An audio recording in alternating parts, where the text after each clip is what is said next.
श्री गुरुचरित्र अध्याय 8 मराठी भावार्थ। कुरवपुरात एक वेदशास्त्र संपन्न ब्राह्मण राहत होता।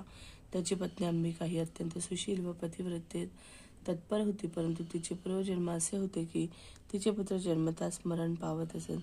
तिने अनेक व्रतविकले केली, त्यामुळे पुढे दैवयोगाने तिला एक पुत्र झाला, परंतु तो मंदबुद्धीचा होता।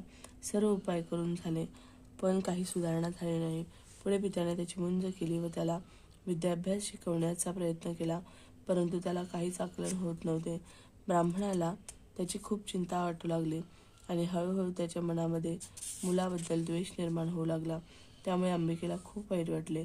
तिने आपल्या पतीला समजावले व मनाला आवर घालण्यास सांगितले। परमेश्वरी इच्छेपुढे कोणाचे चालत नाही, पण आपण आपल्या परीने प्रयत्न करायचा। पुढे त्या ब्राह्मणाचे देहावसान झाले। मुलाचे बोलणे कळत नव्हते, त्यामुळे अंबिका आणखीनच दुःखी झाली। दारिद्र्य दुःखापोटी भीक मागून पोट भरण्याची वेळ आली। आजूबाजूचे लोक उघडपणे मुलांची निंदा करू लागले। पुढे त्या मुलाला जननिंदा असह्य होऊन तो आपल्या आईला म्हणाला, मी तुझा मुलगा असून तुला पोसू शकत नाही। लोक माझी निंदा करतात, तेव्हा मी अरण्यात निघून जाते। मुलाचे बोलणे ऐकून अंबिकेला खूप वाईट वाटले। ती आपल्या मुलासह देह गंगार्पण करण्यासाठी निघाली। गंगातीरी गेली असता तिला श्रीपाद यती गंगेत स्नान करताना दिसले। तिकडे मुलासह जाऊन त्यांच्या पायी नतमस्तक होऊन त्यांना आपली सर्व परिस्थिती तिने सांगितली। आपण गंगेत प्राणार्पण करीत आहोत असे सांगितले। तसेच आत्महत्या हे पाप आहे, परंतु मला आता सर्व असह्य होत आहे, तरी आपण आम्हाला तारावे अशी तिने श्रीपाद यतींना विनंती केली। तेव्हा श्रीपाद यतींनी तिचे सांत्वन केले।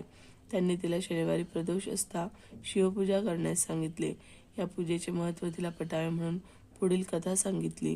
राजा चंद्रसेन आणि मणिभद्र यांच्याजवळ शंकराने दिलेला परिसाचा गुण असलेला चिंतामणी होता।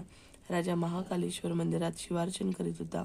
तेथील पूजा पाहून काही गवळ्याच्या मुलांनी दगड मांडून भक्तिभावाने पूजा आरंभली।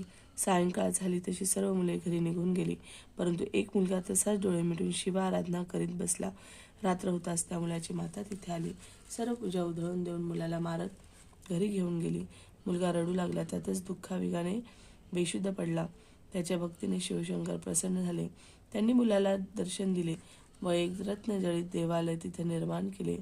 त्याला वरदान दिले। त्याच्या सांगण्यावरून त्याच्या आईला क्षमा केली व तिच्या वंशात नारायणाचा अवतार होईल असा वर दिला, कारण तिला प्रदोष समयीची पूजा दृष्टीस पडली होती।